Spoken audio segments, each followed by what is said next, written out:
Praise the lord. ప్రభువైన యేసుక్రీస్తు నామములో అందరికీ ప్రేమ వందనాలు.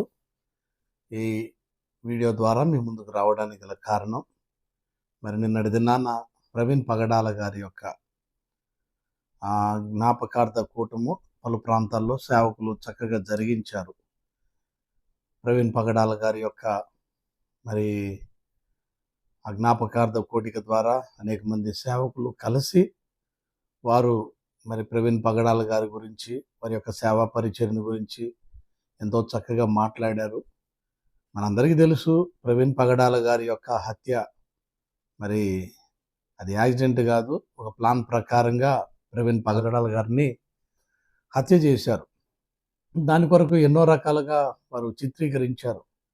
ఆయన త్రాగి డ్రైవింగ్ చేసి మరి యాక్సిడెంట్ చేశారని, అలాగే ఒక వాహనం వచ్చి ఆయన ఢీ కొట్టిందని, ఇలాగా పలు రకాలుగా వాళ్ళకు తోచినటువంటి రీతిగా వారు ఏదో చిత్రీకరించారు. కానీ యావత్ క్రైస్తవ్యానికి అంతటికీ తెలుసు, అది పక్కా ప్లాన్తో ప్రవీణ్ పగడాల గారిని హత్య చేశారు. హత్య చేసి తీసుకొని వచ్చి ఆయన్ని ఒక స్థలంలో పడేసి ఆయన మీద బుల్లెట్ ఉంచడం, ఇవన్నీ చాలా విచిత్రమైనటువంటి సన్నివేశాలు మనం చూసాము. వారు ప్రజల్ని నమ్మించాలని ఎన్నో రకాల ప్రయత్నాలు చేశారు. కానీ ఏదైనా సరే నిజం కాకుండా పోదు. నిజాన్ని అబద్ధం చేయాలని ఎన్ని రకాలుగా ప్రయత్నించినా కానీ అది వాళ్ళ వల్ల పడదు. ప్రవీణ్ పగడాల గారు ఎంతో చక్కగా ఆయన సేవ చేశారు, ఎంతోమందిని ఆదరించారు, ఎంతోమంది అనాథలను కూడా ఆయన ఆసరాగా నిలబడ్డాడు. ఒక రకంగా చెప్పాలి అంటే క్రైస్తవ్యంలో ఎదుటి వ్యక్తుల్ని ప్రశ్నించడంలో ఆయనకు ధీటి ఎవరు లేరు. చాలా చక్కగా ప్రశ్నించారు ఆయన అన్ని రకాలుగా క్రైస్తవ పక్షాన పోరాడినటువంటి వ్యక్తిగా ప్రవీణ్ పగడాల గారు ఉన్నారు. అందుకొరకు ఆయన్ని ఎదిరించలేక కొంతమంది మరి ఆ విధమైనటువంటి రీతిగా ఆయన్ని పక్కా ప్లాన్తో హత్య చేశారు. ఇదంతా కూడా అందరికీ తెలిసిందే. అయితే కొంతమంది మరి ప్రవీణ్ పగడాల గారి యొక్క జ్ఞాపకార్థ కూటములో మరి వాళ్ళకు వేదిక దొరికిందని, అవకాశం వచ్చిందని కొంతమంది సింహగర్జన లాగా చేశారు. వాళ్ళలో ఒకరు అజయ్ బాబు అనేటువంటి వ్యక్తి. మరి ఆయన గురించి మనందరికీ తెలుసు, ఆయన కొద్దిగా ఆవేశపరుడు. ఏదైనా ఆలోచించి నిదానంగా మాట్లాడాల్సినటువంటిది అలా ఆలోచించి మాట్లాడడం కాదు, కానీ ముందు ఆయన ఉద్రేకతకు గురవుతూ ఉంటాడు. చాలా ఇబ్బందికరమైన పరిస్థితి అది. ఏదైనా ఉంది అంటే దాని గురించినటువంటి పూర్వాపరాలని తెలుసుకొని మాట్లాడడం ఎంతైనా మంచిది. కానీ నిన్న ఆయన వేదిక మీద మాట్లాడుతున్నటువంటి మాటలు చాలా ఇబ్బందికరంగా ఉన్నాయి. ఎందుకనంటే ఆయన ఒక్కడే ప్రవీణ్ పగడాల గారి యొక్క హత్య విషయంలో, ఆ ప్రమాదం జరిగినటువంటి దాని విషయంలో బాధ్యత పూనుకొని ఆయన ముందుకు నడిచాడని, ఆయన ఏదో చేశాడని, మిగిలినటువంటి సేవకులు ఎవరు కూడా స్పందించలేదని చెప్పేసి ఆయన మాట్లాడడం చాలా ఇబ్బందికరం. ఈ మాటలు వినండి. ఇవాళ గుంటూరు వాళ్ళు ఏమైపోయారు, చిలకలూరుపేట పెద్ద పాస్టర్లు ఏమయ్యారు, హైదరాబాద్ పెద్ద పాస్టర్లు ఏమయ్యారు, విజయవాడ పెద్ద పాస్టర్లు ఏమయ్యారు, బెల్లంపల్లి పెద్ద పాస్టర్లు ఏమయ్యారు, రాజమండ్రి పెద్ద పాస్టర్లు ఏమయ్యారు. అయ్యా, ఎక్కడ తిని ఏ దుప్పటి కప్పుకొని పడుకున్నారు? ఒక్క చోటైనా ప్రవీణ్ పగడాల గారి గురించి ఒక్క వర్ధంతి జరిగి ఓ పెద్ద చర్చ్ ఉంటే చూపించండి, మీ కాళ్ళు కడిగి ఆ కాళ్ళ సందులోంచి దూరిపోతా. పొలం దున్నడానికి పనికిరాని ఎద్దుల్ని దున్నల్లో పెంచినట్టుగా పెంచి పోషిస్తున్నారు మీరు. ప్రతి నెల దశంభాగాలు పంపి ఒక్కొక్కటి తాట తీసి వదిలిపెడతాం, జాగ్రత్త. ప్రవీణ్ పగడాల గారి గురించి నువ్వు ఒక్కడే గలం ఇప్పడం కాదు, ఎంతోమంది సేవకులు గలం ఇప్పారు.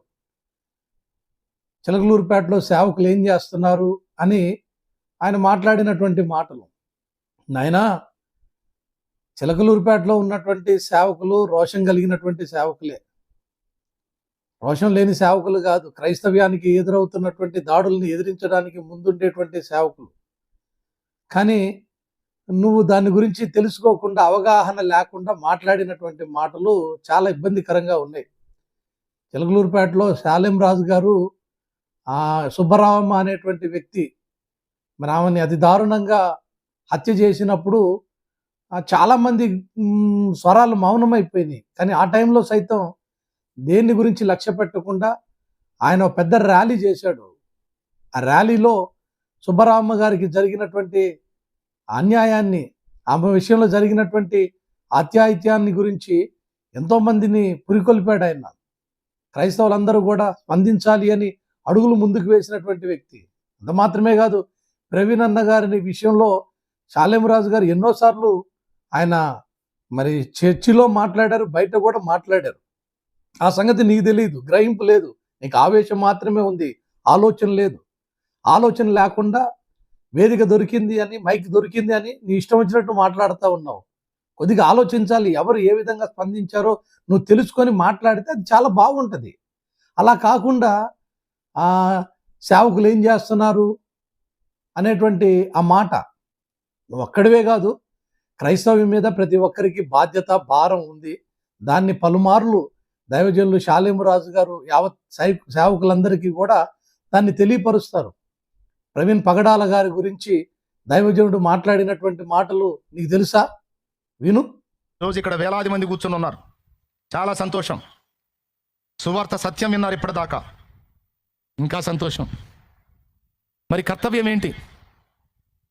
ఒక పక్క దైవజనుల మీద ముద్రలు వేస్తున్నారు, రెండు రకాలుగా చంపటానికి మత ఉన్మాదం కుట్రలు మన్నుతుంది.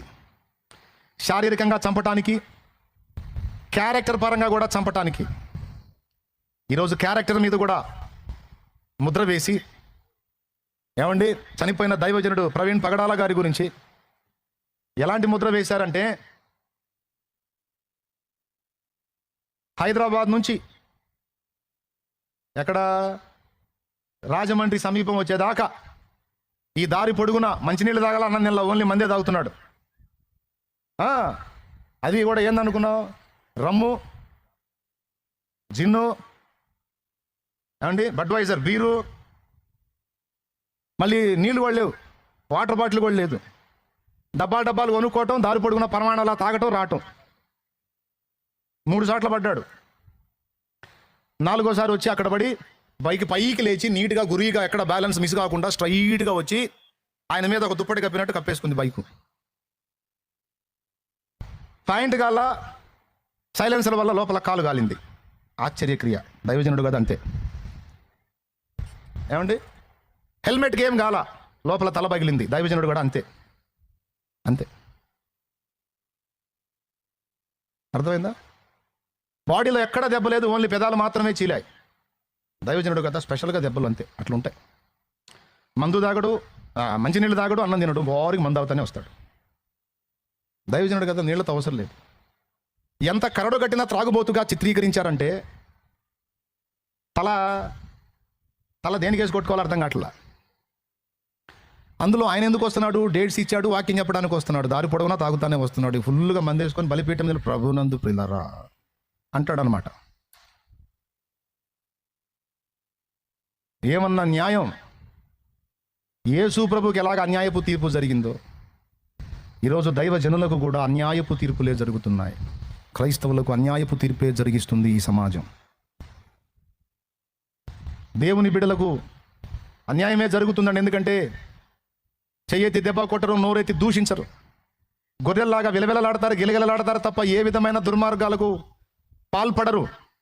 క్రైస్తవులు శాంతి కాముకులు కాబట్టి ఇలాంటి జడ్జిమెంట్లు, ఇలాంటి ఇన్వెస్టిగేషన్స్ జరుగుతున్నాయి. పోలీసు వారు అద్భుతమైన ఇన్వెస్టిగేషన్, ఆశ్చర్యకరమైన ఇన్వెస్టిగేషన్ బయలుపరిచారు. గౌరవ పోలీసు వారు, ఎస్పీ స్థాయి, ఐజీ స్థాయి అధికారులు. ఇప్పుడు నేను ఎందుకు ఈ మ్యాటర్ చెప్తున్నానంటే,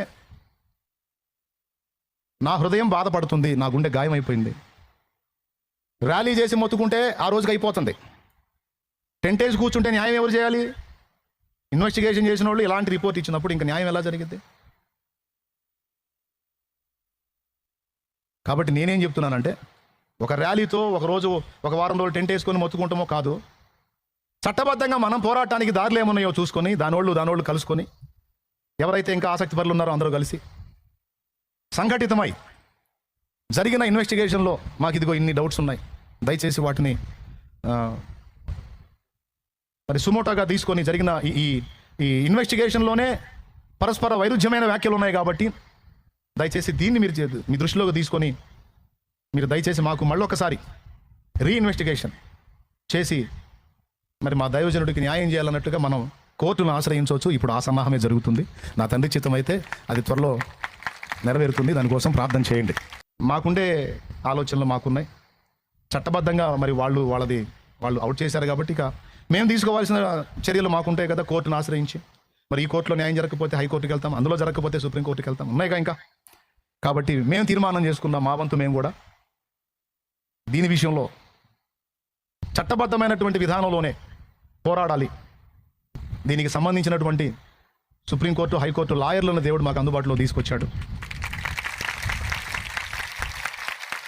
అలాగే IAS లాంటి వాళ్ళని కూడా దేవుడు అందుబాటులో తీసుకొచ్చాడు. చూద్దాం. ఇప్పుడు పోలీసు వాళ్ళని తప్పు పట్టాలని కాదు, బాధితులకు అన్యాయం జరగొద్దు.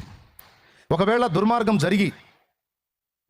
చేసి దాన్ని ఇలాగున హత్యగా కాకుండా యాక్సిడెంట్గా చిత్రీకరించి, ఆయన ఒక తాగుబోతుగా చిత్రీకరించి అందరి నోళ్ళు మూయించాలి, మీ ఓడు చెడ్డోడు, మీ ఓడు తేడా కాబట్టి నోరెత్తొద్దు, చూడండి కావాలంటే మీ ఓడు బతుకు చూడండి అని అలాగున క్యారెక్టర్ని బెండ్ చేసి, క్యారెక్టర్ని వంచి మన నోళ్ళు మూయించడానికి ఒక ప్రయత్నం లాగా ఇది కనబడుతుంది. ఇలాగ చేసి దీన్ని ముగిస్తే దుర్మార్గులు మరికొంతమంది ప్రాణాలు తీయటానికి వెనకాడరు. చంపుతారు, తాగుబోతాడు అంటారు, చంపుతారు, వ్యభిచారపోడు అంటారు, చంపుతారు, ధనాపేక్షుడు అంటారు, చంపుతారు, ఇంకొక మాట చెప్తారు. దైవజనుడి ప్రాణం తీస్తే ఆ దైవజనుడి ప్రాణంతో కొంత సేవ ఆగిపోవచ్చు. కానీ దేవుని వాక్య సత్యం చెప్తున్నది ఏంటో తెలుసా? ఒక స్టెఫను కన్ను మూసిన చోట ఒక పౌలు లేచాడు. స్టెఫను కొంత చేస్తే పౌలు పట్టజాలనంత చేశాడు. అలాగున ఒక దైవజనుడిని ప్రాణం తీస్తే 1000 మంది దైవజనులుగా అవతరించాలా. ఇప్పుడు చెప్పు, ఇవన్నీ నీకేం తెలియదు కదా. తెలియకుండానే నీ ముందు ప్రజలు ఉన్నారని, వేదిక దొరికిందని, సింహంలాగా గర్జిస్తున్నాను అనుకుంటున్నావు నువ్వు. అది ఎప్పుడు కూడా కరెక్ట్ కాదు. ఆలోచించి వివేచించి ఒక మాట మాట్లాడాలి.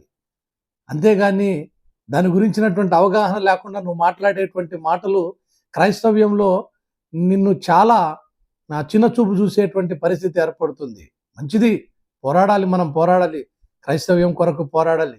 నువ్వు కూడా ఎన్నోసార్లు మాట్లాడావు, కానీ ఆలోచన విధానంగా మాట్లాడితే బాగుంటుంది. అంతేగాని ఆలోచన లేకుండా, అవగాహన లేకుండా, తెలుసుకోకుండా నువ్వు మాట్లాడడం ద్వారా అది కొంతమందికి ఇబ్బందికరంగా ఉంటుంది. కనుక ఎవరైనా సరే మాట్లాడేటప్పుడు ఏదైనా సరే తెలుసుకొని మాట్లాడడం ఎంతైనా క్షేమం. అది ఎదుటివారిని చిన్న చూపుతో మాట్లాడడం, ఎదుటివారి గురించి హేళనగా మాట్లాడడం, నీకొక్కడికే బాధ్యత ఉందని మిగిలిన వారికి బాధ్యత లేదని నువ్వు మాట్లాడడం, అది ఎంతైనా సరే కొద్దిగా ఇబ్బందికరమే. దీని గురించి నువ్వు సరి చేసుకోవాలి, దిద్దుకోవాలి, ఈ మాటలు నువ్వు వెనక్కి తీసుకోవాలి. ఎందుకనంటే షాలేమరాజు గారు చిలకలూరిపేటలో సేవ చేస్తూ ఉన్నారు. కానీ ఎంతోమంది సేవకుల విషయమై ఆయన బాధ్యత కలిగి ఉంటాడు. ఆయన ద్వారా ఎంతోమంది సేవకులు మేలు పొందుతూ ఉంటారు. సేవకుల్ని చాలా ప్రత్యేకంగా ప్రేమించేటువంటి వ్యక్తి షాలేమరాజు గారు. ఎంతోమంది సేవకులకి అండగా నిలబడి వారి సాధక బాధల్లో ఎన్నో రకాలుగా హెల్ప్ చేసినటువంటి వ్యక్తి. అలాంటిది ప్రవీణ్ పగడాల గారి విషయంలో ఏం మాట్లాడలేదు అని నువ్వు మాట్లాడడం చాలా ఇబ్బందికరంగా ఉంది. కాబట్టి ఈ మాటల్ని నువ్వు వెనక్కి తీసుకొని నీ పొరపాటును నువ్వు తెలుసుకోవాలని అజయ్ కుమార్ నీకు తెలియపరుస్తూ ఉన్నాను. ఈ మాటల్ని ప్రతి ఒక్కరు కూడా గుర్తెరగాలని ప్రభు పేరట మనవి చేస్తున్నాను.